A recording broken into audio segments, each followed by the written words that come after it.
In a world where four men decide to start a movie podcast Womp. and somehow last an entire year, welcome to Podcast, the movie, the podcast. Oh, so it's going to be like that. Yeah. Play the hits. Play the hits. Start the music.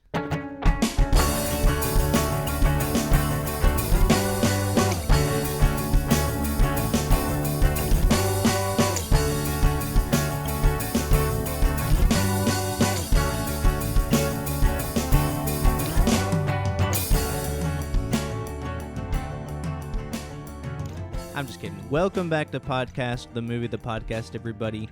This is going to be released, just after our 1 year anniversary of doing this show. Technically, started tomorrow, from the when we're recording right now, tomorrow is our 1 year anniversary. Oh yeah, oh, good for us. That's really wild. Right? I certainly didn't see this coming. I thought we'd do Uncut Gems, and then we'd be like, well, that sucked. Let's do something else. But here we are, a year later, an extra person on the show later with Ruben. He just kind of stuck around. I just somehow decided to keep showing up. It's weird. Yeah, I think it was a excellent addition to the show. Oh, absolutely. Absolutely. Wow. Really glad you guys you're are going to here. make me blush. I think you're all right. Thanks, Austin. So, as always, we've got Austin here. It's your What's boy. up, man? What up, man? We've got Tyler here as well. What's up? And, of course, Ruben making his, 25th appearance, I'm going to guess. Something like that. Oh, God. Something like that. I'm going to come. So, as you could probably tell from the title, we are revisiting our very first episode with Uncut Gems. Yeah. We're also going to talk a little bit about the year, that we've had and how the podcast has improved and grown and changed in the course of the past year. But before all that, like we always do, we want to talk a little bit about just the stuff we've been watching lately. So, who wants to jump in and tell me a little bit about what you've been watching? Can I go first on this one, just real hot, Yes, sir. and let you guys give me feedback on everything? Because, we do this every week, and you guys open me up to movies that I probably eventually would have got around to. Right? I'll get around to it eventually. But it forces me to watch movies, and 99% of the time, you guys make me watch movies that I actually enjoy, and they're fun. On the other end of that spectrum, when we're not doing this, there are days during the week where I'm spending time with some buddies on Discord, and 4 of us to 12 of us are all in Discord watching a movie of somebody's choosing for that week or that night. And the past few weeks, we have watched Spiral from the Book of Saw. We have watched the new reboot of Wrong Turn, which I feel like Wrong Turn just came out, 5 years ago, 10 years ago. No, it's almost 20 years old. Yeah, it's 20 years old. Okay, there's already a reboot, and it's super modern and super zoomers, and it's very, I don't know how to describe it. It's very politically correct while not being politically correct in the sense of it being based in 2021. We watched The Conjuring 3, never seen the first 2. Perfect time to come in. Austin, you might like this. I watched the prequel to Annabelle, or is it Annabeth? Oh, did you watch? Annabelle? Is it Annabelle Creation? Creation, Yes. yeah. That to me, that's the best Annabelle movie. I had no idea what was going on. I was so lost. And then at the end, somehow, I'm going to spoiler alert, the movie ends apparently opening to the beginning of the original Annabelle. And it does. A few of the people in the chat were like, no way, it ties in directly to this is like Rogue One for Annabelle. Yeah. And I was like, I don't know what's going on, but all right. Hey man, if you ever watch the this seems original cool. Annabelle movie, I will tell you that the first one is kind of trash. Well, out of all 4 of the movies I watched, I had the most fun watching Wrong Turn. Surprisingly, that movie was like Far Cry 5, the movie, in a way to me. That's how I Remind me what Wrong Turn is about. So they take a wrong turn. There you go, right there. Yeah, That's the movie. That's it. who's in it? Yes, the people are in it, and they're a bunch of yuppies from the upper northeast coast that come down to Virginia and they get themselves sidetracked on some back roads, and they stop at a local podunk bar, and there's some good old boys like, y'all don't go up in the mountains, you hear me? There ain't nothing up in the mountains for you that's good. And so they immediately go up into the mountains to go camping, and there's nothing up there that's good for them. Okay. But it plays out really well. Like, I don't know, it's the whole time I was like, oh, here's what's gonna happen, and it would happen. Like, the movie's super predictable. Oh yeah. But I don't know. Those are my 4. Apparently we had horror week this past week in my Discord. I was no part of it. I didn't get to pick anything. You know, luckily on this show I get to make recommendations, but you know what? The thing that I loved about I wasn't there to be able to catch the movies on the Discord as that they were happening, but what I did enjoy was scrolling back through like the screen caps that everybody was posting on the Discord with no context, just context. A bunch of like what the fuck is actually going on inside of this Discord at night. So and looks like it was super enjoyable. It was fun. We somehow ended up watching Kung Pao Enter the Fist. Oh yeah. Yeah. So if you guys haven't seen I tried to get us to watch that. Okay. I tried and you guys shot me down. Well, hey, come over to the B side. We're on the back side of this, dude. I'm telling you, my Discord's popping with really bad B-rated, straight to DVD movies almost every night. And some of us just sit in there, people mute themselves. You don't even have to participate, just watch the movie, type in chat. It's stupid. But yeah, I mean, those are my movies. Seems legally dubious, but I appreciate. Dude, no, we're using Screen Pass from Movies Anywhere, so it's part of the hardware. You know, it's part of the software feature. Share your movies legally, and nobody's making any money off of it. So they weren't gonna make money in the first place. So that was never on the table, huh? Correct. But yeah, I've been watching Superstore. Other than that, but. You guys, where are you at so far in Superstore? I'm now halfway through season 2, and it's okay.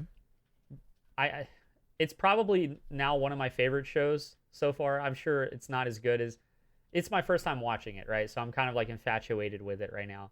As I'm watching it, I know it's not great writing. It's not the best take on everything, but I just like the circumstances. I like that the characters are entirely just cartoons of retail. Like every character in the show is just a over exaggerated cartoon of those people you work with. Yeah, you know, I talked about that show probably a couple months ago now. At this point, it's your fault that I'm watching it. Yeah, but it's I acknowledge that it's not like high quality. You know, it's no Brooklyn Nine-Nine. Well, I don't know. It almost is exactly Brooklyn Nine-Nine. It's Brooklyn and The Office meets Walmart. Essentially, yeah. Okay. Yeah. I would put it that way. It's got some of The Office in there. It's got some Brooklyn Nine-Nine. Any of your workplace, comedy stuff it's got Parks and Rec in there. Right. It's all there. You got these essentially one-note characters, but like you said, if you are, I've actually worked in retail. I think you get a lot more out of it. And I've never seen it, right? Before. So if I had to guess, there's going to be a musical episode. There's going to be a puppet episode. There's going to be a prequel episode and a sequel episode at some point. This show is going to be all over the place. They don't go full Scrubs when it comes to like that kind of bullshit, but there are a couple full Scrubs. Yeah. That's what I call it when they just run out of ideas and they just say fuck it. We're just gonna sing this one. I fucking love Scrubs. Yeah. Yeah, it's excellent. It's great. Yeah. That's where Fortnite came from, I think, right? Yeah, that's actually it's okay. I hate you. Right? Am I right about that? What have you guys been watching, man? Get off of Superstore. I'm done with this. Tyler, what do you got, man? So I want to talk about we're going to talk about a couple TV shows, but before I get to TV shows, I want to talk about some of the movies that I actually watched this week. In preparation for this, I always do the thing where I go back and I watch the movies from the artist that actually does it, either by director or by actor. This week, did a little bit of both. I did a little bit of backtrack on the only other Safdie movie that I can recall watching as of late is a movie on both Uncut Gems and this other movie, which is Good Time, are on Netflix currently. And if you have not seen Good Time, I recommend to everybody go watch it. It's a a damn good movie. It's Robert Pattinson, and then opposite Robert Pattinson, you have Benny Safdie. So he is actually one of the directors in the film, as well as he's an actor. And I'll get to a little bit later whenever I start talking about Uncut Gems. I want to talk about Benny Safdie and Josh, the brothers that are the writer-director combo that kind of use their inspiration of their life to be able to make the movie Uncut Gems. But awesome. So I watched Good Time, but I also decided I was going to go back through and watch some Sandler classics. Hell so Hey. this week I did as well. Let's see if we aligned on any of them. Did you watch Waterboy? They had a Did not watch Sandler Waterboy. run on Comedy Central this past week for Father's Day. They had a back-to-back marathon and nothing but Sandler movies. You know, I'm gonna sound like I don't know what I'm gonna sound like, but dude, I haven't watched, like, I didn't, until you said Comedy Central, I didn't even realize that Comedy Central still existed as a thing anymore. Because, like, legit, I haven't watched any type of cable or service that still has channels. I stopped doing that quite some time ago. So I guess Comedy Central is just still going strong. Yeah, dude. There's the cable subscribers and DirecTV people out there and Dish Network. Yeah.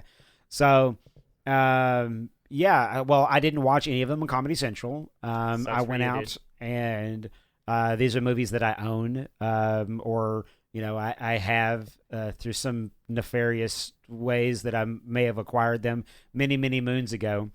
But I have an entire collection of digital catalog, and Waterboy just happens to be one of them. So I watched. Hold on, somebody's chiming something in my house. I have no idea what just happened. You got a chime? Yeah, did you guys hear that? I did. I heard a dude, but I thought that was just background noise in general. It sounded like a notification sound. You don't even know what it was? Who knows? This man. Well, while he's looking at that, let me tell you why Waterboy sucks. Nope. Okay? Waterboy does not suck. You're not. You don't have the mic right now. You don't have the mic right now. You must be ornery because you got all them teeth and no toothbrush. Must be honorary.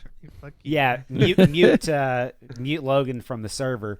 Waterboy does not suck. Waterboy is excellent. Bobby Boucher, are you telling me Bobby don't Boucher find sucks? Adam Sandler's portrayal of that character to be offensive? Not at all. Problematic. Absolutely, it's just super a guy offensive. from Louisiana, dude. Is it great? Yeah, it's also great. So, you know, some people's offensive. And look, man, you know, this is one of those things that you have to kind of look at it from the perspective of, you know, obviously it's super offensive. By today's standards, could it be made today? No, absolutely not. It could not be made today. But it is hilarious. Damn, it's hilarious. And you're also going to find offense to the next movie that I'm going to talk about with Adam Sandler. Real quick, oh yeah, before you move on to that, give me your hot take on Waterboy. It's not really a hot take. Kathy Bates. It's just come on, man. No. I was about to get into the cast. Everyone else besides Adam Sandler and Rob Schneider make the movie. Rob Schneider is fucking awesome in everything that he's ever done. Okay, all right. Now give me the mic back. Henry Winkler, amazing. Henry Winkler, that's where I was going to go. Yes. I love Henry Winkler. Was this his first take on like doing comedy, like other than, you know, Happy Days? I mean, I don't recall him being a funny guy. I don't think so. No, that's kind of been his entire career. Yeah. Well, this was probably my first introduction to Henry Winkler outside of Happy Days. I'm just saying. Just to me it's not that it sucks. I definitely went over the top there just to be funny. It's just not in my top Sandler movies. Okay. I can understand that. I could get that completely. But man, yeah, so Kathy Bates is Mama Boucher. Come on, man. Henry Winkler is Coach Klein. Like legitimately, you know, it's and Blake Clark as the completely unintelligible, you know, character that he plays in damn near every one of them. Shows up. Yeah. That guy. So I know all of us here hailing from Texas know him in real life. Yeah. Oh, for 100%. sure. I know like 9 of those guys. Yeah, absolutely. So Waterboy. The second movie I want to talk about is probably Ruben's favorite. Out of all of us, I'm going to say it's Ruben's favorite. Let's go. It's Little Nicky. I love Little Nicky. I fucking knew it. I just Popeye's knew chicken is fucking awesome. it. I'm from the deep south. Dude, I've seen Little Nicky probably 100 times. Yeah. It's so great. It's such a fun movie. And it's another one of those with just a cast of characters. And this is the thing, say what you want about like Adam Sandler movies, but you can tell that the people that are actually in the movie are having such a great time being able to make the movie with Adam Sandler. Patricia Arquette, Harvey Keitel, Rodney fucking Dangerfield is in there. There's just Reese Witherspoon, John Lovitz, Kevin Nealon, Dana Carvey. You want to get the whole fucking SNL cast on there. It's great. Quentin Tarantino's in it. Come on, man. How can you go wrong with that? You're all going to burn in hell. Yeah. Fucking Ozzy Osbourne is in it. Come on, man. Legitimately, it's a super, super enjoyable movie. Is it dumb? Yeah, of course it's dumb. It's a late 90s, early 2000s, just stupid Gen X comedy movie. But we're not there to watch I'd say the vast majority of Adam Sandler movies. We're not there to enjoy the movie for its seriousness or its depth of character or anything like that. It's there to make us laugh at silly pee pee poo poo fart jokes. Legitimately, that's and the I whole want to point behind Adam let you guys Sandler's career. There was a Little Nicky Game Boy video game. Okay, Of course there was. This movie. Of course. Why would there not be? The Little Nicky soundtrack. It's probably the reason I listen to the music I do right now. Okay. I'm telling you. You guys need to deep dive Little Nicky again. I'm telling you, it's gonna hold up. Trust me. I'll give it Trust me, guys. I might give it another shot.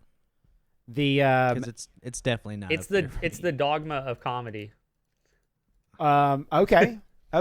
I think Dogma was the dogma of comedy. Nope, but... Dogma was the dogma of dogma. Okay. That I agree with. So the third movie that I wanted to talk about, I'm going to say it's Austin's favorite Adam Sandler movie, which is Deuce Bigalow, Male Gigolo. And it's not even really an Adam Sandler movie. It just happens to be a movie that has Adam Sandler in it. So happy it's all right. I like it. I've seen Little Nicky too, and Little Nicky's pretty solid. But what was the first one you said? Waterboy? Waterboy. I've never fucking seen Waterboy. What? I don't know anything about Waterboy. You should Have you watch seen it Mr. as much Deeds? as give it some trash. I think my favorite. You should still watch it. I think my favorite Adam Sandler movie that I've seen, outside of the one that we are talking about today, because that is my favorite. But if we exclude Uncut Gems, Hotel Transylvania. It's probably gonna be like Click. Oh yeah.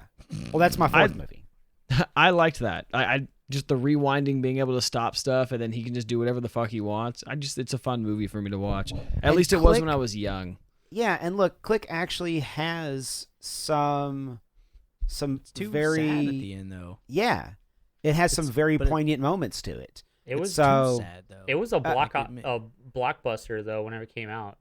Yeah. Oh, yeah. I really enjoyed it. I enjoyed watch it. Video Game Donkey's video about Click. I have not watched that. I'll check it out. It's silly. It's silly. But it's one of those that, because it's an Adam Sandler thing, so there's a certain expectation that you have whenever you go to Adam Sandler movies, which I'm going to talk about talking about Uncut Gems as well. But there's this certain expectation that you get of this silly boy comedy, grown up man child thing that he plays all the time. And you get a little bit of that in Click, but you also get some very poignant, very sad, very heartfelt drama pieces that take place in there. That's good, but the look, you get Kate Beckinsale. That's why. Yeah, of course. That's why you watch that movie. Let's be honest. Look, dude, Click had the same Rotten Tomatoes score as Paul Blart, Mall Cop, okay? So you're telling me if Click is so good that I need to be watching Paul Blart? You haven't seen Paul Blart? I actually have never seen Paul Blart. Man. My biggest problem with Click is the pacing of it is significantly like goes against the enjoyment of the movie. Yeah. I like the concept of it. I like where I typically like the story of it and the way that it, unfolds from point A to B. It's just the pacing that it occurs, and it jumps back and forth between the dumbest humor you can have and trying to make a very serious, almost hard to watch scene and so it just and then it ends abruptly to me. So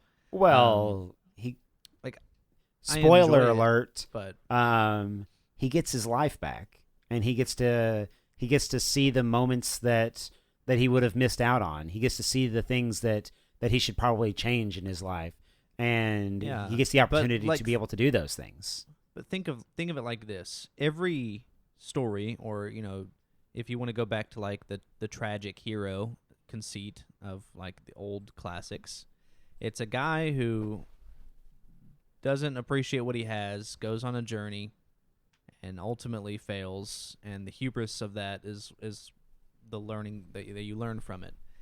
And that's like the structure of almost any like hero movie. Of course. And they literally took that structure and they were like, well, what if we just literally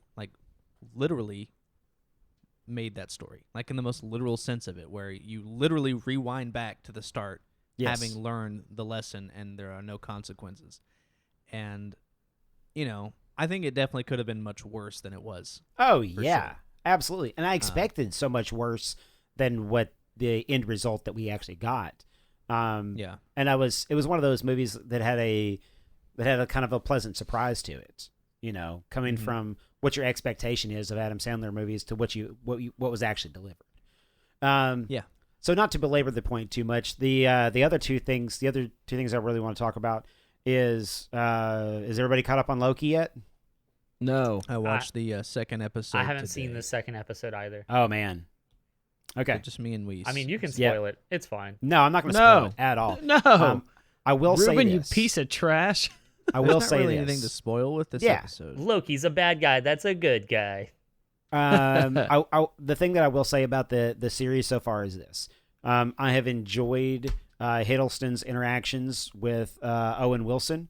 I enjoy the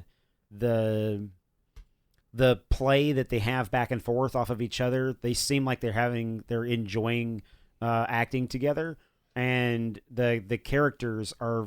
I mean, obviously, like Loki's character is so well thought out, and it's how many fucking movies is it long into the Marvel world? 22. Yeah, and so not only that, but to be able to have Owen Wilson come and step right in, and I mean, he has a lot of depth to his character. I think we're going to discover more and more about him, but so far, I really, really, truly enjoy the show that we're getting so far. Not to offer any spoilers out there. The other thing that I wanted to talk about just briefly is, and Austin, you're going to be proud of me. I am season. You 3 watch Child's episode- Play. No, I am season 3, episode 3 right now Fuck's of Better Call Saul. So, Hey, holla. oh my God, man, it's starting to get. Wait, you're on season 3? That is correct. That's it? I thought you watched up to season 4. So I had before, and then I went and I restarted the entire series. So Boy, season 3 is when it gets fucking juicy. starts to get juicy as shit, dude. Oh yeah. Yeah. It goes from legal drama to Breaking Bad. Yes. It's great. You get Mike Ehrmantraut and Gus Fring and Hector Salamanca. I mean, it's full blown fucking characters from Breaking Bad. It starts to feel like home again. Is really what it is. Wait And till you you get still to get a season little 4 bit of and that legal 5, drama man. that's built into that as well. So I enjoy the shit out of the legal drama that's built into that. And the whole thing that's happening with Jimmy, and if you guys have not seen everything about Better Call Saul, it is a incredible show. So is it over yet, or has it got one more season left? It has one more going. season that's supposed to drop next year, 2022. Okay. So yeah, I'm enjoying the shit out of it. Hopefully, so there's is it 6 seasons that they have out there right now? 5, Or is it 6 5 is the seasons? final. Okay. Yeah. So I am. I've still got about 2.5 seasons to be able to go, and I'm enjoying the shit out of it right now. So that's all I've watched this week. Austin. Whenever I think the only movies I've seen outside of the main movie we watched was I mentioned last week when we had all of our technical difficulties that I went and saw Spiral with Hannah and Alex, and not a single one of us enjoyed that. So if you guys watch Saw movies, Man. I'm telling you, man, if you watch Saw movies, just so you know ahead of time, that particular one, I mean, there's some that are really bad, but that one is probably my least favorite. Like, it's worse than, like, Jigsaw, like the reboot that came before Spiral. And, I mean, I don't know. Bad movie. I don't even want to talk about it because it's so stupid. Not even like enjoyable. It's just bad. It's just watch it. If you know, hey, let's make a Saw movie based on Saw, but hey, have you heard about Saw? And then they're just in the boardroom like, I think Saw's like this, right? And then they're just making that the movie. yeah, This just like is that. how I knew the movie was going to be great. Is whenever Austin starts sending text messages in the middle of watching the movie, and I was like, okay, this is how I know this is a hot piece of garbage. Oh So- yeah, that's gonna be Yeah, me 'cause during he's Fast 9. He's completely clocked out. No, Oh, we're no. all gonna be Oh, there. no, I have no. to catch. I completely forgot about Fast coming out. Oh, you guys need to get caught up quick, fast, and in a hurry. We got fucking 4 days. All right, Until we got I'm some- not streaming- catching I'm up starting- with anything. I'm going in blind. I'm starting Okay, the first movie Austin, I would tonight. expect nothing out of you. I expect nothing more out of you. So, absolutely, you need to definitely go in blind to this. You're gonna enjoy the shit out of it. By the way, John fucking Cena, come on. I All can't right, wait. enough said. Anyway, wait. yeah, we'll We're see. going Flying to Tyler, cars. Tyler, I want you to Absolutely. sit right as soon fucking as next Cena to me. comes up, dude. I can't wait. When Tyler, Cena I pops want up, you- You're just gonna hear me sing his song. There Dude. you go. That's the Brooklyn Nine-Nine theme song. Nah, bro, Tyler's gonna sit right next to me, and anytime something fucking stupid happens, oh, I'm gonna let him have it every time during the movie. Anyway, I love it. I look forward to it. outside of that, Hannah and I went and saw the movie. The only other thing I think we saw, no, we watched 2 other movies. We saw yeah. In the Heights. Yeah, we saw In the Heights in theaters. Right. So, and that was the Lin-Manuel Miranda movie that came out to HBO Max. As well as in theaters. But definitely, if you guys like something like Hamilton and you like musicals, I do recommend seeing that movie Logan would because love it. Hannah and I both enjoyed it. It was very good. Although I didn't think it had a really great like overarching story. Like it was a movie literally just about like the lives of people that live in this particular section of New York. But like that's all Oh, it so it's was. Rent? And do what? It's just Rent. I don't know what Rent is. But anyway. But anyway, I that's love it. that movie's great. That movie's a good one. And then her and I actually talked to Tyler a little bit about it. We watched The Green Book just a couple of nights ago Oh, because yeah, I bought it yeah. on 4K Told me Blu-ray. about that. And I was mentioning to Tyler that I didn't realize how great of an actor Viggo Mortensen was. And like, Because he has never watched the Lord of the Rings movies, and he's I've never seen seen the anything else with first Viggo one. Mortensen in it. I've seen Yeah, the first that's Lord. hilarious. Hannah's glaring at me from the bed right now. I've watched the first one. If you went back and listened to the first episode of this podcast Yeah. before we recorded it, we shit talked Austin for this exact same thing. Yeah, it blows my Oh. fucking Callback. mind. A We are year sitting later, he here still a year hasn't later, watched and he it. hasn't watched the goddamn Lord of the Rings movies. I find that to be offensive. I do. Oh, I'm I do sorry as about well, that. Honestly, I find it to be, frankly, unacceptable. Unacceptable, right? Yeah. Yeah. Once again, absolutely. my retort is, hey, I've seen all Harry Potter. Those were great. yeah. Not There on you the go. same Fantasy, Not yeah. the same thing. Anyway, so- Green Book's great. Viggo Mortensen, he's one of my like top 5 actors. I think after seeing that movie, Hannah did great recommending that film. You should definitely watch Eastern Promises. Eastern Promises is the one that I recommended to you. On that, there's another movie called A History of Violence. that he is incredible in. So those are two Viggo Mortensen movies. Eastern Promises is by far, in my opinion, and look, you know how big of a fucking Lord of the Rings fan that I am, but Eastern Promises is by far the best Viggo Mortensen acting performance that's ever been recorded. Like, it's incredible. Is the movie better than Return of the King? No. Can anything be better than that? I mean, it's possible, but it's, you know. It's possible. I love that answer. But Eastern Promises is fucking outstanding. Everybody should watch that movie. Nice. Well, yeah, outside of that, I mean, other than like when Hannah and I go to bed every night, we still watch like a couple episodes of Whose Line Is It Anyway? It's also on HBO Max, and that show is baller because they have some of the episodes on there are unrated, and they'll just be saying shit that you'll never see on TV, and it's great. I love it. Oh, yeah. I love But, it. oh, yeah. Other than that, though, no, yeah, we watched Uncut Gems. Hannah made it about 20, 30 minutes in. She said she didn't like it at all. And I rewatched it with Daly and Emily. And Daly and Emily said it was one of the most stressful movies they've watched in their entire lives. And I felt accomplished because of that. Absolutely. Yes. It looked like they got the correct experience from That is correct. Pretty much. A little bit about what I watched. I'm having a hard time remembering because we didn't mention it that much, but we actually attempted to record this episode. Yeah, and then we had some technical difficulties, and my computer decided it was going to take a shit on us. Good old Windows update. Has nothing to do with Microsoft. Let me just say that. Yeah, you're up front.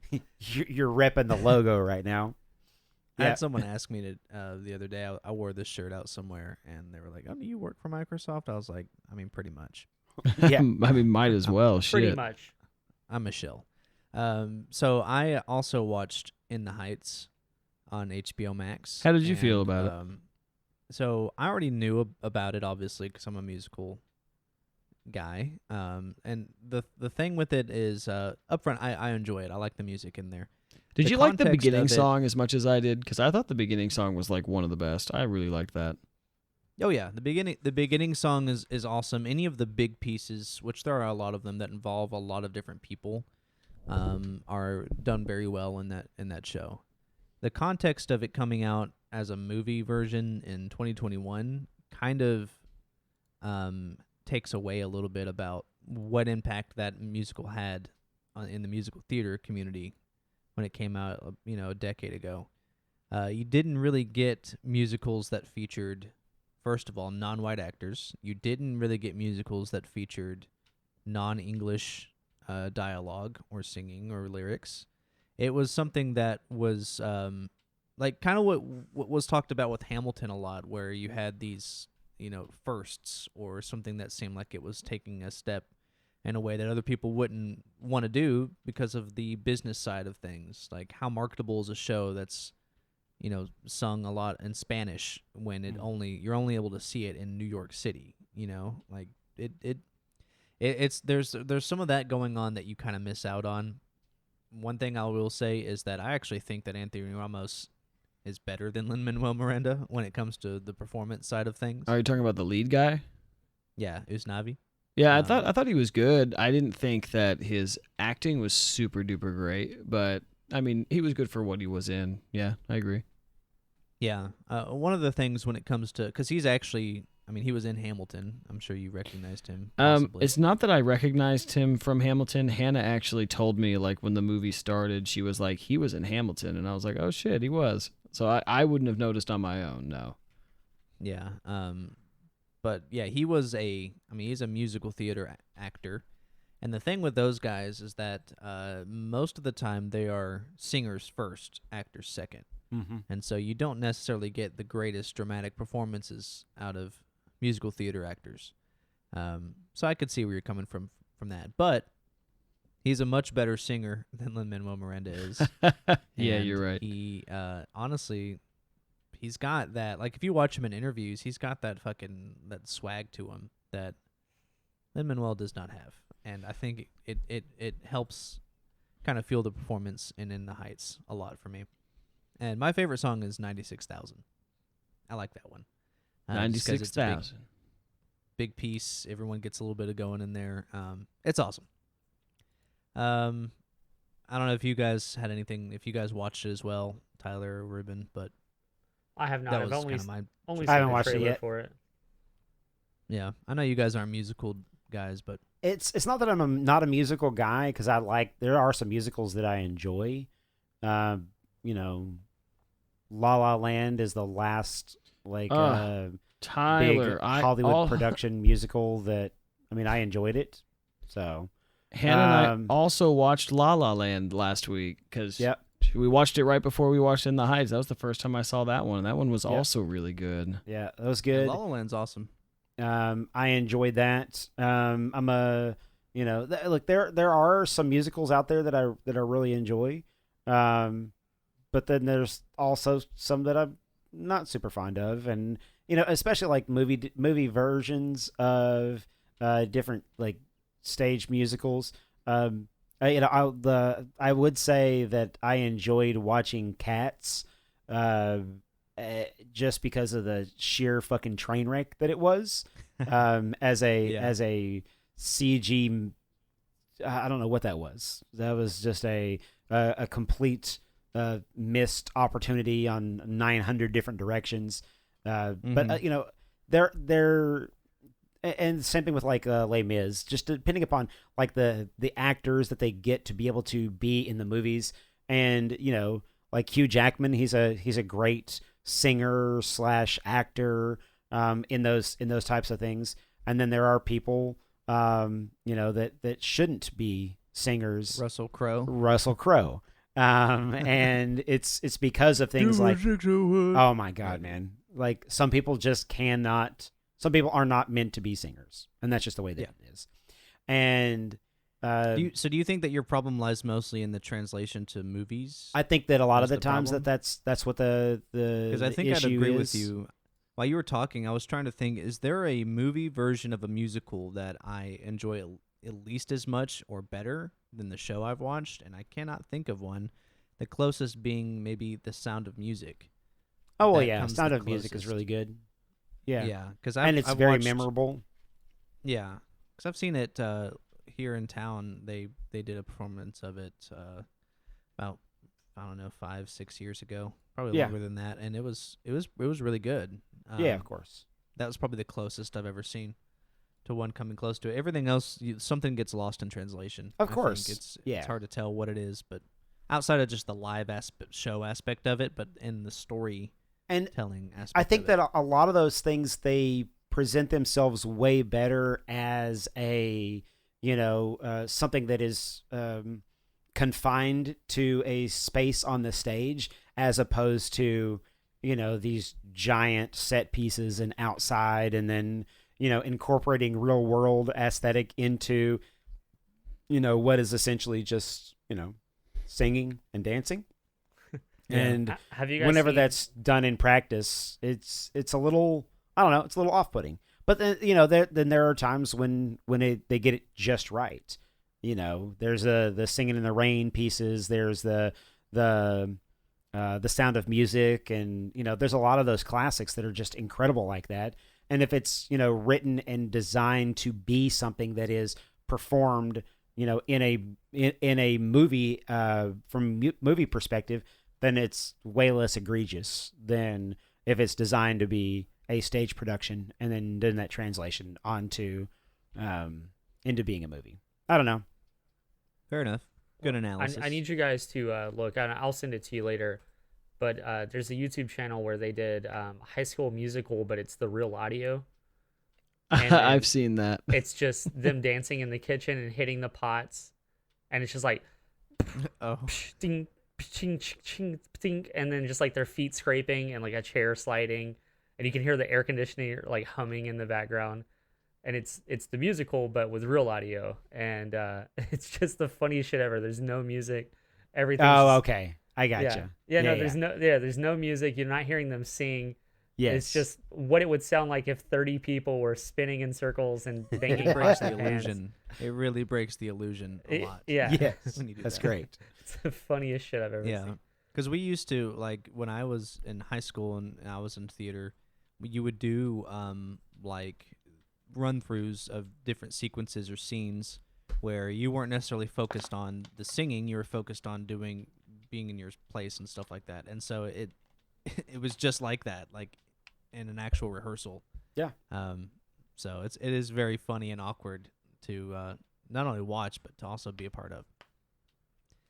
Outside of that, I've been playing The Outer Worlds. I've beaten it, yeah. I don't know, 2 or 3 times since we last spoke on the podcast, that is. And yeah, it's a fucking great game. Can't wait till the second one comes out. If you despise corporatism and you're a nihilist, you'll love it. Cause, Yeah, absolutely. you know, that's the best way I can put that. It's great, though. Great writing. Obsidian is the developer. They're known for making excellent RPGs. If you like good writing in a video game and you haven't played it, play The Outer Worlds. Recommend it. Awesome. And then I watched Happy Gilmore, which is a S tier Adam Sandler movie. There you go. But I not love Little it. Nicky. Yeah. What's that? But not Little But Nicky. I will admit to you, it's been a long time since I've watched Little Nicky. So, and from what I remember of it, I could certainly see myself enjoying it now more than I did originally. I think there was some stuff with that one in particular that I think I'd enjoy more now.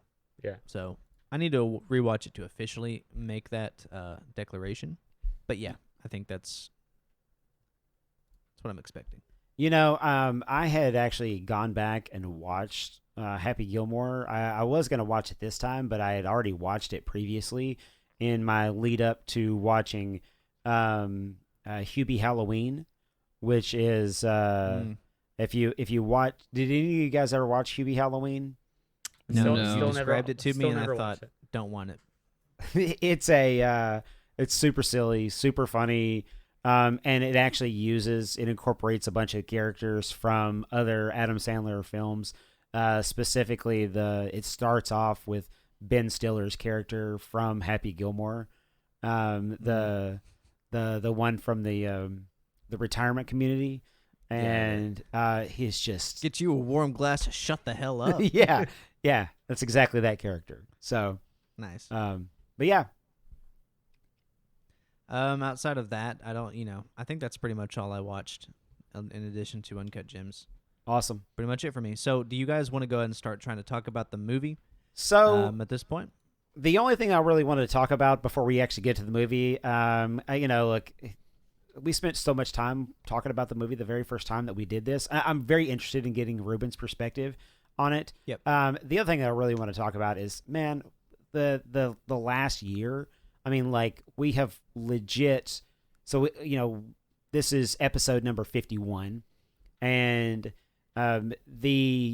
we've posted 50 other movies on here that are included in our official episodes. And then there's like 4 or 5 that are just like one-off pieces that have kind of found their way into this along the way. So another one of those probably coming up, by the way, for Inside. There's definitely I would going to be expect one of that. those, and it's a movie that I can't stop talking about. And it's not even really a movie; it's a performance that I can't stop talking about and can't stop discussing with like legitimately everybody that I talk to. And it's Bo Burnham's Inside, and it is just I can't wait to be able to sit down and do that and have a conversation about that one. But apart from that, what are some of you guys' favorite movies that we've covered over the last year? So we want to go ahead and do our little recap now. Yeah. I would be happy to do that. I want to start with one, if I can, that surprised me going into it, because I didn't expect to have as much of a conversation about it as we did. But that's Clockwork Orange. Was one of my favorite episodes that we did, because it definitely is a movie that could inspire a lot of conversation, but at the same time, we don't really on this podcast get really, really deep into a lot of things. Sometimes we will, but typically we'll just shoot the shit, But I feel like that episode, just we were firing on all cylinders. It seemed like Austin of course, hadn't seen it, right? You didn't see it until we watched it. That is correct. And so that was one that I was expecting him to just absolutely hate. And I believe I ended up enjoying it, right? Yeah, I thought it was, I actually really enjoyed it, like a lot more than I Yeah. thought I was going to like it. And so anytime you get Austin on board, you're in for a good episode. Absolutely. And so yeah, if I had to pick like one for right now that I was really, really happy with, and it was a good time as well, that would be one of them for me. Just to talk about one of my favorites real quick. So going back and just looking at all the movies that we've been able to do, one of my favorites was the movie Arrival. So Oh yeah, Yeah, that was fun. that was also on my list. that movie, like going back and watching that movie with a critical eye and a critical perspective, really made me. It made me really think about like what we do for this podcast.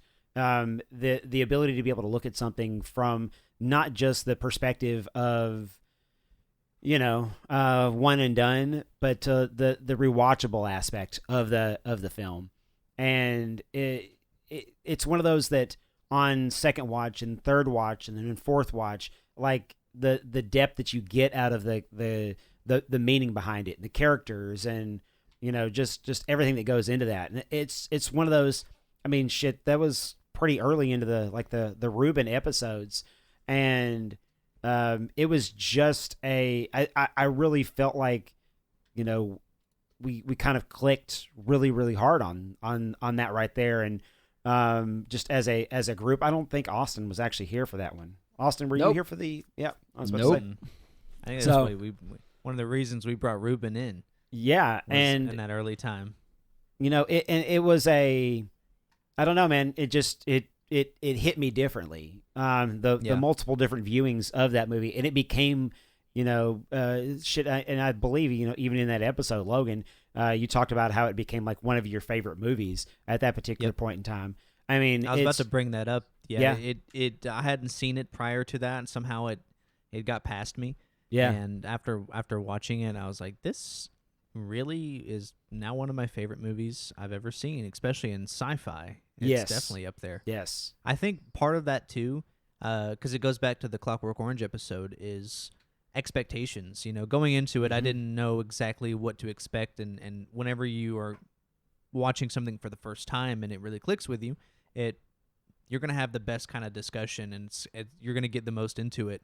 And I think that happened big time with Arrival. Plus, I don't know what it was, but man, what a good edit! What a good edit by your producer right here, man. That episode is What a good edit. very nice. Yeah, Arrival was fun for me. I mean, it was a movie that I had not really heard about or known about, other than the fact that, hey, we're watching Arrival. So going into it blind, I had a lot of fun with it. But I think two of my favorite, episodes or movies that we've done, American Psycho. This was a movie that I had never seen, but I was very familiar with it. That blows my mind that you had never seen it. Me too. While I was watching it, I was like, how have I never seen this? But there was some moments where there were some scenes where I was like, I feel like I've seen this before, maybe flipping channels over the years, But watching it in its entirety, that movie was awesome. Like, that was already a top favorite of mine. And then we followed that up with Knives Out immediately. And again, another movie where I had seen the trailer and I was like, this looks goofy. I don't know what this is about. Let's do it. Let's watch Knives Out. And I ended up loving it to the point now where I'm like, I'm keeping up with Knives Out 2. Yeah, me too. I'm like watching the cast. I'm like, I can't wait for this. Every time they They're- add somebody else. Yeah. They're building a whole Fucking universe of Knives Out. Benoit Blanc, man, I'm telling you, I cannot wait. I cannot wait to be able to see Knives Out too. I'm ready for the full Yeah. saga. And then the third one introduces a new character, and then we get spinoffs, and we get Knives Out 7 in 20 years. I'm so looking forward to anything that's in the Knives Out universe. Oh yeah, I'm bought in. Yeah. I can't wait. Well, if I had to Austin- give you guys any favorites of mine, I think probably my most favorite still to this day is when we did the Hereditary one, just Okay. because That was early days. I was early because I was so excited, man. I got my iPad and I was like digging into details on that movie because I loved it so much. Austin, that was if you are an Austin fan, which I know there are some out there because my brother is one of them. Not me, but Austin is his favorite person on this podcast. Austin flexes big time on the Hereditary episode, even though it was like our 4th or 5th episode. Yeah, 5th episode. Yeah, I think it was the 5th episode. Yeah, so crazy. Mm-hmm. But I also like episodes. Believe it or not, this is going to be very, very controversial. I actually do like episodes like episode 29, which is Hobbs and Shaw. Yeah. Because I like to have the opportunity to try to talk shit about some movies from time to time. And we really do a whole lot of heavy hitters. And I like the idea of at least having, a few bad ones so we can just talk shit. Like how Logan thought that The Lost Boys was bad, but I watched it and I thought it was great. Yeah. Just stuff like that. Logan's that was a wrong good lot, episode so. too. It was a good episode too. Not a great movie, but the episode that we did much better than the movie we talked about. I don't know, man. No. I don't know if I agree. No. It's just like I our love Back at to this the point- Future episode. So We got to do Looper. Back to the Future is that's lore. Okay, I know. That's podcast the movie. That is- podcast lore right that there. is lore. Okay. Well, Absolutely. I love that our lore is that none of us really can all agree on one specific movie, and there's always a time where like somebody hates the movie or somebody overly enjoys the movie. But I'm typically the over enjoyer. So Tyler has That is correct. Tyler has 100 top 10 movies. Yeah. And it's like Yeah. a constantly rotating top 10 movie. I was actually explaining today how Pulp Fiction is my favorite movie of all time, but it's not my favorite Quentin Tarantino movie. Yeah, Fucking And stupid. I was like, that shit doesn't make sense to me, bro. I was explaining that to Robert, and Robert was like, "Huh?" the fuck are you talking like- about? I was like, "No, you got to understand." So That Yeah. legit does not make sense to me. Even like I'm right now trying to wrap my mind around it, and I can't. Yeah. Like I No. don't know what you mean. mental gymnastics. Come on, guys. Come on, get with the times. It's the Tyler method. It It's the makes Tyler sense method. if It makes you 100%. who Tyler Weiss is. Yeah. I want to do a special shout out to a couple of shitters I think we've had. Okay. So our the Nightmare Before Christmas podcast Okay. that we did. Do you guys remember we did that? Yeah, I don't remember we did that. Was yeah. I even a You part of guys- that? I don't think I was on. No, that was I? before you. Okay. No, that was one of the things I think that made us be like, we probably should get another person on here. Oh, you think so? Because I'm pretty You sure it think was that the was the very one? next episode. It was the very next episode that Ruben started, and I do think that that's the one because we did some talking about let's do an animated movie, and I don't remember who suggested it. Oh, I did. I feel like it It was 100% me. Yeah, and you know what? Honestly, there's a couple of these on here because I was going back to find like what are the shitty ones, Sure. and it seemed like you had a couple. So Okay. like 28 Days Later, the one right after. Oh man, yeah. I did My not like intro- that fucking movie. Excellent episode though. Like I had a good time with you guys. Having Ruben in there was good, and we ended up the surprise with that one was we initially were like, well, let's go back and revisit this, and I think we all collectively agreed that it was not as good. It was as not we thought good. It was. Yeah. Going Yeah. into it, we were like, what Yeah. happened with this? You know. Yep. And then I want to apologize for episode 2, which is Die Hard. You realize it's a great movie? No, the exact opposite. Okay. Really? I fanboyed the entire time. I fanboyed on Die Hard so much that I went back and listened to it. I was like, man, I didn't have anything useful to say. It was just me going, I fucking love this scene. Because This it's a was fucking awesome. great movie. What are you talking about? Die Hard is it might be the best movie ever made. I will Shit. humbly disagree with that. Can I say that? I think I could say that and get away with it. I But yeah, love it. like I love it. It's I don't know definitely if you a guys had top any- 5 action movie. oh, definitely. Yeah. Without a doubt. Yeah. I think we had a couple episodes that I wish we had done a little bit better. They weren't awful. Yes. Like the Blade Runner episode, I feel like Blade Runner deserved more than what we gave it. Okay. But I think that was one of those that we like recorded late because we all had work or something and we were just fucking tired. That happens a couple times. But yeah, I just had a couple, top 5s and there's a couple a few bottom 5s in there as well. Okay. Where Okay. in my opinion. I don't know if you guys think we've done any bad episodes, but I have a few. No, dude, we've done some fucking stinkers. Like there's some episodes that it's hard for me to go back and listen to. So I legit went back and I listened to Uncut Gems for the first time in probably 8 months, 9 months, because I'd gone back and listened to it, after we had recorded it, a couple months after we'd recorded it, and I just legit haven't touched it since then. And I will say that, the things that we have been able to improve upon, audio quality. Audio quality has gotten so much better. It used to sound like this crazy, fucking echoey, just terrible audio quality. I mean, we also went from like a kitchen to a studio, like a full-blown studio setup. Well, so you know what? And I'll tell you though, even outside of the studio, us being able to record independently, and Logan's ability to be able to tie that shit all back together and make it sound as professional as shit.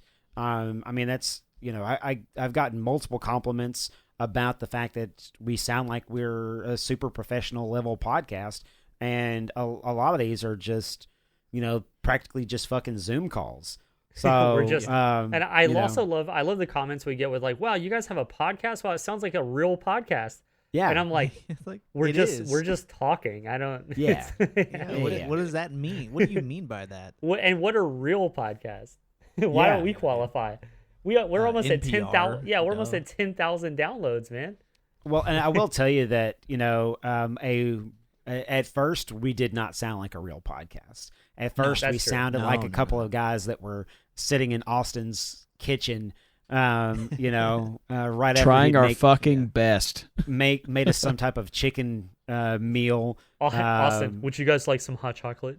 Yeah, that's literally what I would do. So hospitable, though. Oh man, so I would love some fucking hot chocolate right now. I came over once. So. Austin was like, "Oh, would you like the fireplace going?" I was thinking about starting the fireplace. Kept us warm. It's so great, dude. It's so great. So Great host. Hey man, sometimes I made some baller ass dinners too. Dude, I'm telling you, man, the fucking you made like chicken tikka masala one time and chicken parmesan and shit. Oh my god, man, dude, Ruben, if you ate fucking meat, bro, that was the bomb. Sorry, it was the bomb. So yeah, it was damn good. Hell yeah, it was good. Enjoyed the shit. I want to say probably our biggest mistake we've made so far was probably bringing Ruben on board? Probably Ruben, right? We're all on board on that, right? Yeah, okay. Cool. Absolutely. You guys just pinned me on the poster. I'm just saying. You're welcome. That was my expert Photoshop skills. I'll do like a few episodes, guys. That's no problem. Yeah. And then Tyler's like, you're coming tonight, right? Yeah.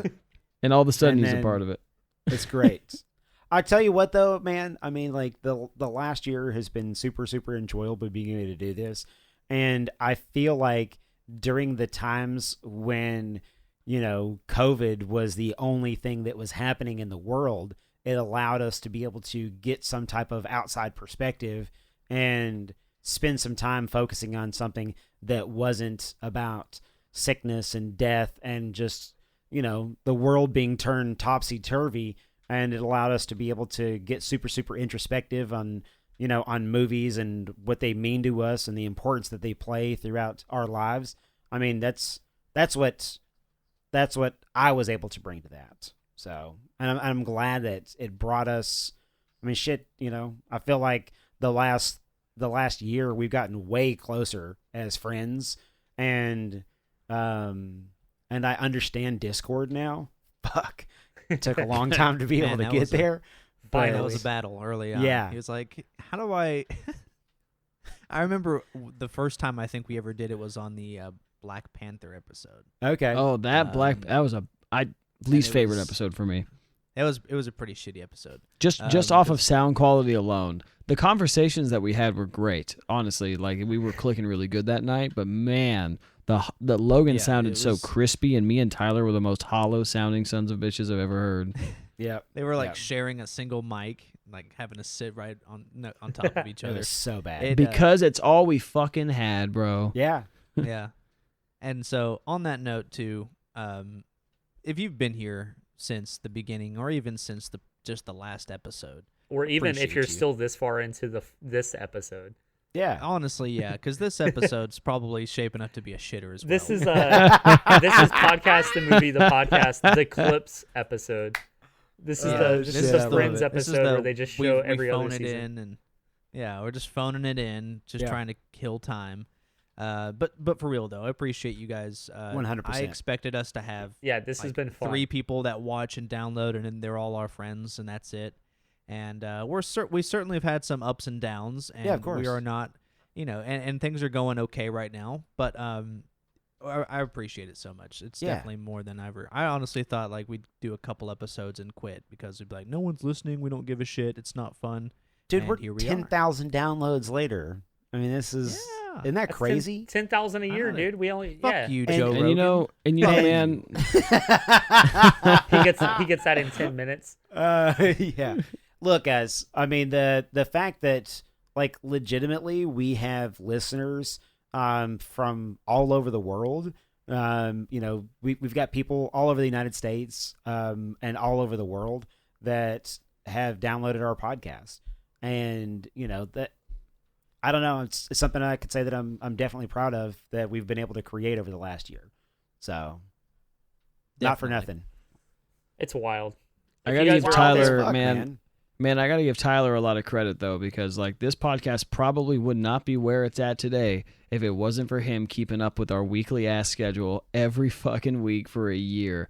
Yeah, motherfucker created the group message, kept on top of it, bought all the studio equipment. Honestly, we wouldn't be where we are if it wasn't for that motherfucker right there. Or I'm sorry, I appreciate he's it. below me. I'm just here so I don't get fined. Yeah, you're just here so you don't get fined. Yeah. And not only from like the logistics standpoint, but I mean, I'm sure as you guys have noticed that Tyler Weiss leads a lot of discussion on this podcast in a good way. I mean that in a good way. Yeah.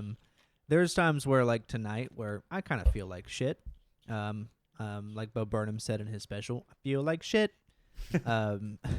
And there's times where Austin just decides he just doesn't want to talk at all. And there's times where Ruben, he's always doing his thing. I'm just over here, man, hanging out. Tyler he's the glue that keeps it all together. I appreciate that, guys. I appreciate that. We should. By the way, you are recording the video of this, right? Yeah, 100%. All right. So can I get fans out there to send us in some clips of just the green screen behind Tyler? I'm already green screened with special effects. So, little do you know that I have the capabilities of being able to edit this whenever before it gets put out. So there will not be a fucking single bit of green screen that you see whenever it goes out. One of the other hosts has been screen capping this entire time and decides they want to put that up somewhere because he has his own personal projects he wants to do with the green screen, Tyler. That is correct. Such as put him in Top Gun. Or that's a good one. In Nakatomi Tower. I'm thinking in the Jeep Jeep in Jurassic Park, and the T-Rex is chasing him right now. Okay. I'm thinking I'm going to insert him in the Dumb and Dumber part where he's on the toilet shitting. Going to do that one too. That's a good one. I got some ideas. Awesome. It's actually I'm actually not going to be able to do next week's episode. I'll be too busy spending time fucking green screen. inserting me in into Premiere. other shit. Yeah. There you go. Yeah. There you go. Hey, you guys want to talk some Uncut Gems? Yeah, did you guys even watch Uncut Gems? Hey, Ruben. So we've all seen this movie, and we all had this conversation a year ago, being able to talk about this. I want to hear your viewpoint, man. Well, so check it out. I started listening to y'all's podcast on episode 2. I actually what a devoted fan, man. I've never listened to. He never listened to the Uncut Gems episode. I never listened to it because I kept telling myself, yeah. Hey, one day I'm gonna watch Uncut Gems. You're gonna watch it, yeah. I don't want to spoil it because it actually is a movie I want to see. And then here we are a year later. I'm just now, I'm just now watching it. But my God, was this movie just a constant anxiety attack? I first started watching it in the afternoon sometime. I'm 30 minutes in, and I'm like. It's making me think like, man, I really got to like finish laundry right now. I need to go do something, or I can't watch this right now. And so the whole time I'm watching it, I'm just like, I can't watch this. I got other stuff to do. And I paused it. I was like, I'll watch it tomorrow. Like I could not finish it in one sitting. It was just causing me all this like anxiety. So the next morning I woke up and I started watching it again. And then Kaylee woke up like 20 minutes later. She walks in. I'm like, hey, do you want me to restart this so you can watch it with me? I don't want you to just start halfway through the movie. So I restarted the entire movie from the beginning again. And then the next thing I know, the movie was over, and I watched it in one entire sitting with her. And it happened so fast. Like the movie it had me locked in at that point. But guys, I don't know what to tell you. Like this movie, I enjoyed the hell out of it. Yeah. And at the same time, I hated it. Yeah. I think that's a quote from our first episode. I think one of us said that. Word Like, for I word. love this movie and I hated it so Yeah. much. Yeah. It was definitely not your traditional, hero movie, I guess. It wasn't your traditional, he's going to get away with everything. He's going to make it big. Like, You kind of want him to, though, man. well, yeah, but do you? I mean, he's a scam artist. He's just ripping off everybody And around him. He is terrible and- to his family. Oh, yeah, Like- he's a piece of shit human being.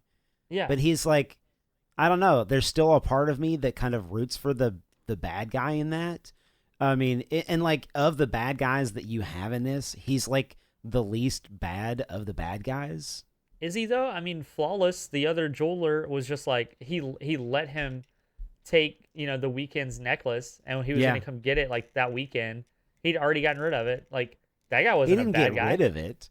He didn't get rid of it. Well, yeah, he pawned it, He pawned it.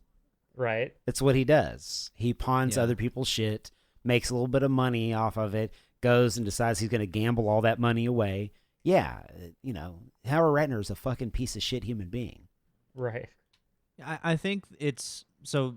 My biggest comparison is like Breaking Bad, right? How Yeah. you because I felt Walter like I White. was rooting for Walter White even by the end because I had invested so much time into seeing his character grow and change dramatically over the course of that entire show. And in this movie, you don't have as much time to do that. But there's something else going on, too, with Howard versus Walter White that it's hard to pin down why I feel like I can't root for him, and I lean more towards what I guess would be pity.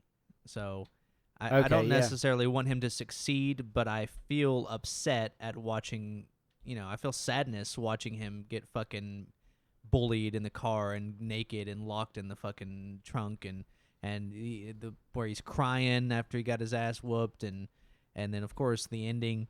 There's a couple moments in the movie where you're like, oh, dude, that's fucking tough. Yeah. Like this movie has so many scenes in it where it's like this could never happen in real life. Like this level of Yeah, but it happens shittiness all the and- time. and That's, right? Yeah. This movie, you felt gotta so think grounded to me, though. Everything in this movie, from the opening you get of just a nobody miner who broke his leg just to be able to try to find this gem, to mine in general. The human value of what we're looking at in this movie at the beginning, where there's just all these poor people digging underground, just filthy, breaking their legs, and all they could do was pour water on it, and then Way better acting, man, than that scene from Spiral when the guy had his bone sticking out of his leg. You remember that? I actually don't even remember that. That's how forgettable Spiral was for me. Bro, you said it in like 2 podcasts ago that his acting, because he was I like, already forgot. I I already remember forgot. you saying that. Yeah, you I literally did say said that. because then we watched Death Proof, and whenever he's fucked up pouring the whiskey on him. Yeah, Yeah, he's yeah, yeah. screaming. Yeah. Okay, no, I do remember, because in Spiral he's like, ow. and, Ow. and they're like hitting the bone with a fucking flashlight, and he's ow. Please don't. No, I have to watch Spiral again. No. I mean, just the whole movie, right? The whole premise of like just the value of what we're seeing. It's just a fucking it's a rock. It's just a shit from the ground, and the involvement of this one single rock. How many different people's lives it like impacted and destroyed and benefited from, and like how many people had to be a part of this whole scheme of just like, let me get this rock over here. And I don't know. I like the title of it being Uncut Gems as well, with it like the value of the gem is worth more without it being polished, without it being fixed up or anything like that. I mean, the gem itself represents kind of this fake value that they have on their lives. I mean, everything around it is how can I profit? How can I rip somebody else off and make a little money, but at the same time, and not only keep that, but myself also safe. just vanity, Yeah. like some of them are wanting it for money and to sell it, or for this Well, sense yeah, of winning his, so they can make a bet, or Kevin Garnett wanting it because it's going to give him some kind of secret power. Yeah. There's all kinds of different. Well, yeah, his coworker told him, right? He was like, hey man, I've given 8 years of my life to you, and I can't do this anymore, man. This is fucked up. Like, they look at my shirt, look at what they did to me. And he's like, here, you want a shirt? Look, here's a shirt. It's still got the tag on it. And he's like, it's not about the shirt. And like, that's kind of the real moment we get. Like, it's not about the shirt. Like he's got thugs coming in there, beating up his employees. And then all he can do is go, I'm going to come. Best part of the movie. Yeah. What did you think about the scene in the shop in the office where, because this is my favorite scene, I talked about it in our first episode, where there's just everyone's talking. On. There's like 15 conversations going on. The music is makes building me so slowly. Uncomfortable.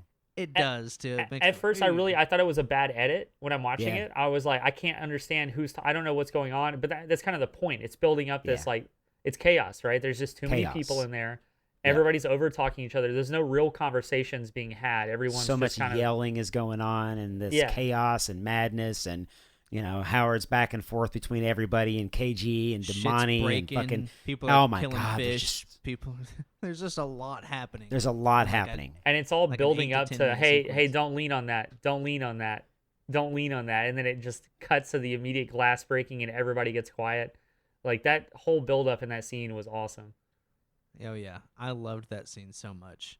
And Look, any scene with Julia Fox in it, looking fine as hell. I enjoyed. Oh that my also. God, man! You want to talk about like the different people that are in there. So we've talked to Adam Sandler so far, and in my opinion, this is it's, and I think I said this previously on the podcast. It is by far the best Adam Sandler performance ever. Oh yeah, By far, it's the best Adam Sandler performance ever.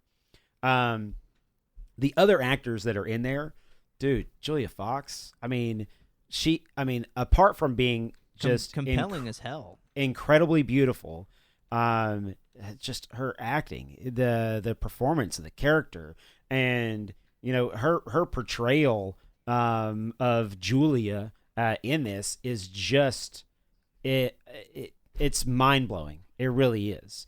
After we watched it last year, I was like, I gotta figure out who this is, because they've got to be like and this is her debut though. Yeah, this is her I think Hollywood Tyler debut. Mentioned that she was. I think she was a model before. Yeah, just lived. This is her very first acting performance ever, and she just nails the fuck out of it, man. I mean, she's one of those people, one of those actors that, like, legitimately, the sky could be the limit for her. Just depends on how she's able to use that and spin that. The other person that I was so impressed with is Adina Menzel. So, Adina Menzel, for those that don't know, is the voice of Elsa, and also she's this incredibly talented, incredibly versatile stage Broadway actress, and just mind-blowing, musical performances. Elphaba, in Wicked, absolutely. And she's in the best musical, Rent. Yes, absolutely. She's like the only real career. character in this movie too. She's the only one that's like, why the fuck are you doing that? Go put your kids to sleep. Or like everything in the movie she does is like, scene where he's trying to watch the fucking basketball game, and what's crazy is I know dudes who are just like that, especially like in this area, it would be like when the Cowboys game is on. If the Cowboys game is on and there is, they're at a function and there's something happening and their kids are being complete shits and they're, tearing something up or whatever. They're like, yeah. Give me a second. Yeah. Just 1 second. Oh my God. They're on the 20-yard line. Oh my God. It's that level of of maniacal involvement into that thing that you're watching. But for Howard, I mean, I understand the maniacal involvement because, like, he has everything to either win or lose on this particular game because this is going to be the life-changing bet for him. And, of course, every bet, though, is going to be, like, the life-changing bet for him. Right. It never ends. Yeah. It's that high that he's riding. It's that high. That's that high that well, I love that he's chasing throughout the entire thing. He fell asleep on his youngest son's, floor, what seems to be, like, the night before. Whenever she's like, what happened last night? I called you. He's like, I fell asleep. I'm fucking exhausted. Yeah. Like, he was doing the same thing. He was laying on his bed, probably watching the game the night before, and fucking fell asleep. Yeah. And this time, the next night when he went, I love though that he had his headphones in. And he's like, yeah, fucking score that ball. Like he's over there. He's still being too loud. His kid looks up. His kid's staring at him. Doesn't even realize the kid's still awake. Goes to the older kid's room. And the kid's like dunking on something, and he's like, "Hey, be quiet! Your brother's asleep." Like you were making more noise in the room than him down the hallway with the doors closed. Disconnected from what's going on. Yeah, completely disconnected. Yeah. On another point with Adina Menzel's character, why I think it works so well is you could very easily have her character be the stereotypical like nagging wife. Yeah, no. But the difference is that not only is she just acting her ass off, but she's right about everything. Everything. She is correct about everything, every single thing she has to say about the situation, the observation of their relationship, every criticism she has of Howard, her decisions to leave or move the kids here or anything like that. And not only that, but the consistency. There was never a time where, in all of his bullshitting that, when he was like, oh, God didn't mean a baby and all that, she was like, fuck no. Are you serious? I know. Why would I fucking do that? I fucking hate you. One of that scene is one of my favorite scenes in the movie. Like legitimately, where mine too. He fucks up. He does the whole thing where he breaks everything off with Julia after the whole, basically catching her trying to fuck the Weeknd in the bathroom. Shout out to the Weeknd. They're doing coke together and whatever. Yeah. And then which was a scene I didn't. Is she a drug dealer as well? Is that kind of what it was hinting at? We didn't really get like a. I didn't get that vibe. No, I felt like she was trying to like lure him to the jewelry store is what the vibe I was getting. Yeah, because they had a few people that were like, they try to bring in big names and correct all that. So that was what she was trying to do. But that whole sequence to go from that, and then he's like, he realized, oh my God, so I fucked this up. So in order, I'm going to have to get right with the wife. So, if I have to be able to like, change my life and move out of the apartment, I'm gonna have to come back out here. So I'm gonna go ahead and set everything straight. And then whenever he starts doing that whole thing where he's like, baby, look, I know I fucked up and this, that, and the other. And then she's like, she goes, I fucking hate your guts. You're the most annoying human being that I have ever met in my entire life. And you're mad. She's just mad. And he's like, no, baby, you're just mad. Yeah, you're saying that right now because you're mad. And that's just who Howard is. That's his whole fucking character. If you want to look at everything in a nutshell, he is completely oblivious to everything that's going on in his life. And he is doing everything in his power to completely fuck it up. And, everybody can see his bullshit for what it really is. And it's just bullshit. And just that moment is just so, and Adina Menzel, and she's like, the way that she looks at him in that, like, I felt bad for Adam Sandler in that moment because I would hate to be on the receiving end of what Adina Menzel is sitting there fucking just hard serving him right there. It was great. It made me feel bad for Tay Diggs because I think they were married, and I was like, dude, if that's what he got from that dude's down bad. I'm telling you, for it says a lot about the Safdies to be able to draw that type of performance out of somebody who is an unknown in Julia, and then somebody who is a well-known but completely different style of actor. To be able to draw those type of performances out of them, and to be able to like hand fucking deliver Adam Sandler's legit best performance that has ever been put to film. I love the movie, but it is one of those movies that makes me more uncomfortable than pretty much. I mean, of all of the movies that we've watched over the last year, it is the movie that has made me feel the most uncomfortable while watching. It was more uncomfortable than Alien. Okay. It was more uncomfortable than a lot of movies. Yeah. Like I think that, when I think uncomfortable, I was extremely uncomfortable watching The Thing because I find that to be the fucking scariest movie I've ever seen. Super disturbing, and it grosses you out. But I had the same visceral reaction of wanting to just look away, but also I can't help but keep looking at the train wreck happening. Yes. With that, for the disgust, as with this movie with the stress and anxiety. I don't even know what's more to say. Expertly done. The buildup of the anxiety, and at some point throughout the film, you're like, you're going to get some type of relief from this. You're going to get some type of relief from this constant stress and buildup throughout the entire thing, but you don't. There is not a place where you're just like, oh shit, okay, now they let out all the steam, and then they just have to kind of build it up from there.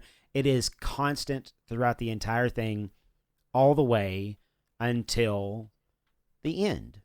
And the end is one of the endings that just... it's so truly it's shocking. Like, it's a... Well, I don't understand. Okay, I understand maybe he was riding the high of the win and everything, but the thought process of, let me just let him back in here now. Well, man, because everybody's going to get their money. That's what his whole thought was. Like, look, we all just won. It wasn't just his win. It was everybody's win. He's going to get to pay everybody off, and everybody's going to be happy, and everybody's going to be able to get their money. And so he's like, fuck it. And he just opens up the door. I mean, even his brother was like, hell yeah, I'm getting my money back, right in that moment, too. Yeah. Yeah, I mean, Arno's excited. Everybody is excited for what is happening right then and there. I mean, just the way that the game ends, and just all the points, and just being able to hit all those different pieces to that bet. And look, I'm not a betting aficionado by any stretch of the imagination, and I still don't understand like all the different parlays and everything like that they put off onto, the different pieces to the bet. I don't understand how that shit works. It's still doesn't make a whole lot of sense to me. 1,000 per point made, but then what? I mean, but how? Like, how are you? I don't know. I don't understand how any of that shit works. Yeah. I don't get how want to any know of because if I try to learn, it'll make me more interested in doing it and gambling, do and not then want that. yeah. Well, you live in Texas and you can't do that. So there you go. So you ain't got to worry about that shit. Yeah, now you can just learn it. So when you move, then you have to worry about it. Or I can drive like not even an hour. You're right. That is true. Yeah. That is true. Yeah, that's true. So, but no, I've never been into it. Well, yeah, I mean, Ruben, I want to get your full take on the ending. Okay, so it came out of nowhere to the point where, like, when it happened, I guess we're just gonna say the ending because you guys are in this. We spoiled it the first time. We're gonna spoil it this time. He got shot right in the face, dude. He got shot right in the fucking face immediately, and it happened so fast that when it happened, I didn't process it. I was like, huh. Oh, he's dreaming that. Oh, it's like maybe that's what he's thinking. Oh, as soon as I open the door, they're gonna shoot me. Like, he's just okay, cool. Flash forward, kind of. And then the movie just kept rolling. And I was like, oh, they really fucking shot him. That's okay. Like it was such a to me, like, it happened. And it's not even and just that; it's the 1-2 it. punch. Like right after he gets shot, and then, just then when you're coming Arno. around to that, and you're like, "What the fuck is that? What?" And Arno was their boss in a way, but you could even tell, like, Arno was no high level thug guy. No. He was just some dude that hired some muscle. These fucking idiots. Yeah. And then Arno probably wasn't paying them either. Arno didn't have the money for it. No. He was trying to scam some money out of people. And like who was the bad guy, essentially at that part? Arno's muscle guy, cuz I've seen him, I feel like, somewhere, but he seems like somebody that should have been in Reservoir Dogs. That's the kind of character vibe I got off of him. But yeah, I mean, I was in total shock when it happened. I just couldn't process it at first, and I honestly thought that it was some kind of fake cut and that's not really what was going to happen. But it just comes out of left field so quickly, and you're just like, oh my god, what the fuck just happened? And it makes perfect sense though. I mean, this guy, the first time we meet the character, he slaps him for asking if he wants water. Oh yeah. You know, like that's how you know he's not fucking around. He's like, hey, would you guys like some water?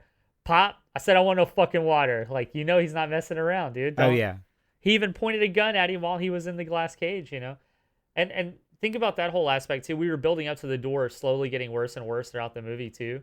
Yes. Like, at first, he's like, hey, let me in. Make sure you shut that back door so we can get in. And because he thought the back door was causing the door to not work. And then, so it was shut. And then when Kate... In that moment, the first time that the door sticks, it is... Yeah. There is so much chaos that is happening right then and there in that moment of them trying to get the door unstuck, and then he gets the fucking hammer and he's just beating on the goddamn thing. You know, it's just reverbing in there. Oh god! And then the guy out there trying to what were they like, collectors or something like that? The wasn't that frizzy-haired Flawless? guy? Yeah. Well, Flawless showed up at one time. The scrawny dudes that he met outside on the sidewalk, who was like, hey man, like, where's my money? He's like, here, you want your money? Take this watch. That's a $20,000 watch. And it then turns out all the Damani watches is like, all the watches were Damani's. He's like, I don't want to buy your fucking fake watch, because he was selling. He just gave him one of Damani's watches. Yeah. I got enough watches. I don't need your fake watch. Knowing he gave him a fake watch. And to talk a little bit about Damani, man. Lakeith Stanfield. So Lakeith Stanfield, just over the last year. So it's Knives Out, and then the last thing that I saw him in, which I don't know. If you guys have watched he was one of the cops in Knives Out, wasn't he? Yeah, he was one of the detectives in Knives Out. Wow. And he was also he was one of the main characters in Judas and the Black Messiah. So I mean, and he was Oscar nominated for his performance. It's weird that the two main characters in Judas and the Black Messiah were both nominated for Best Supporting Actor, but that's just one of my criticisms of the Oscars. So just terrible, including terrible show. Not nominating Adam Sandler for this. Man, the fact that fucking Adam Sandler didn't even get nominated for this just blows I could get him not winning just because of but give that guy a nomination. Yeah. Come on now. Dude, the fucking movie didn't even get a single nomination. I know. And like it's one of those where it's like, well, I don't know if he's ever going to get one at this point. Like I don't know Sandler probably not. He's still got another 20 years, guys. Well, yes, but I don't know if he is. Well, I don't know. We'll see. The level of performance that is captured in this movie is, I mean, it's truly mind blowing. It really is. I'd say in all the characters, there isn't a single hollow character that I felt in the entire film. From background supporting characters to the kids to just everybody. It's incredible job all the way across the board. It's very rare that you can finish a movie and every single character was 100% believable in and the character that they're playing. They all felt very lived in. Yeah, nothing was wasted. Nothing wasted. Enjoyed the shit out of it, kind of, and also hated it. Yeah. Yes, at the same time. So, guys, anything else we want to discuss with Uncut Gems again before we close this bad boy out? In 52, 51, 52 more episodes, so the beginning of season 3, the ending of season 2 of this podcast, I definitely think we should get together and do Uncut Gems Part 3.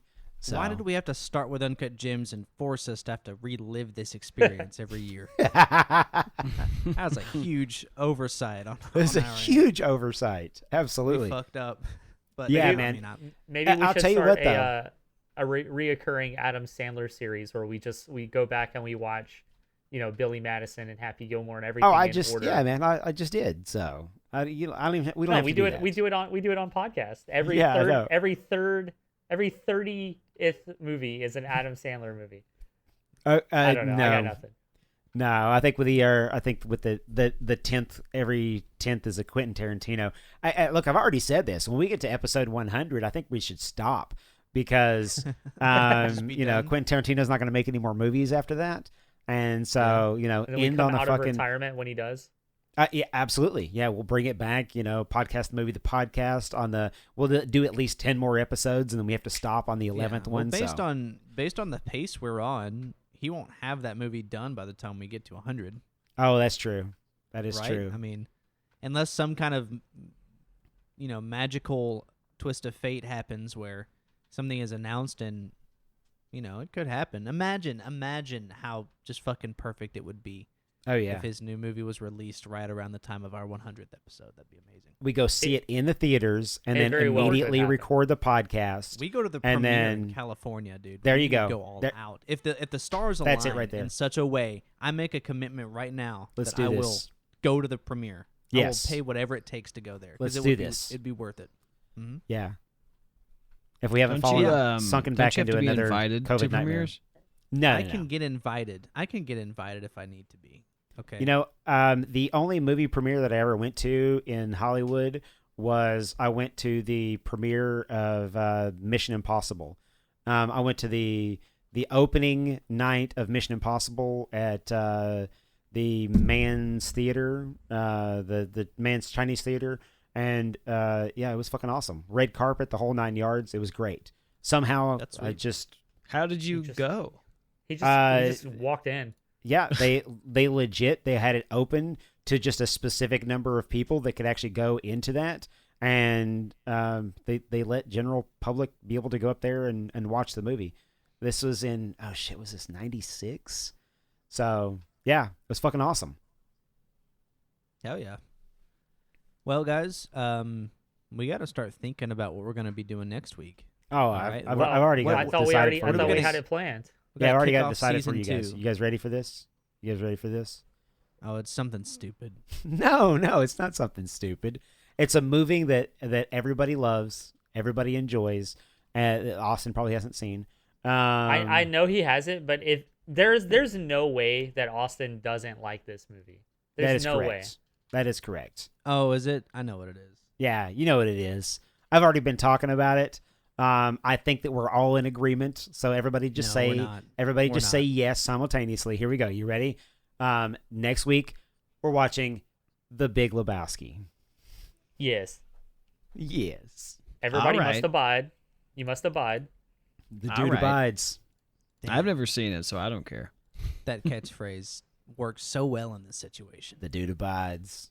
Have Yeah. to abide. Have Yeah. to abide. Have to All right. abide. Man, and look, All right. look, this is my whole thing on this. So it'll be our first foray into a The Coen Coen Brothers movie, Yeah. the Coen Brothers universe, and it'll give me an opportunity and an excuse to go back through and watch like legitimately some of my favorite movies. If you don't think I'm not gonna watch Fargo this week, if you don't think I'm not gonna go back and watch No Country for Old Men this week, Oh Lord. I really know, want to revisit that one. a couple of weeks ago, I watched Burn After Reading, and if you guys legit want to go back and if you want to watch a movie that's such a fun, crazy, wild ride, Burn After Reading feels like a very in town version of what Fargo is. Austin, have you ever seen Fargo? Tyler. Okay, I just want to make sure that we're sticking with the just- same theme. It's just podcast So- lore, dude. Yeah. I want to make sure we're sticking with the same theme. Have you seen Big Lebowski? You haven't seen Big Lebowski, correct? Absolutely not. Okay. So Have he you hasn't seen watched Big The Lebowski. Garfield movie. The what? Okay, that's look, Wait, we're talking Ruben. Coens, right? Ruben. I think What? every time I bring up the Coen brothers, you have to bring up a completely different Coen. Yes, I know it's your running Dude, gag. He just ate spaghetti, so he Ah! had it on his mind. That's all it Yeah. is.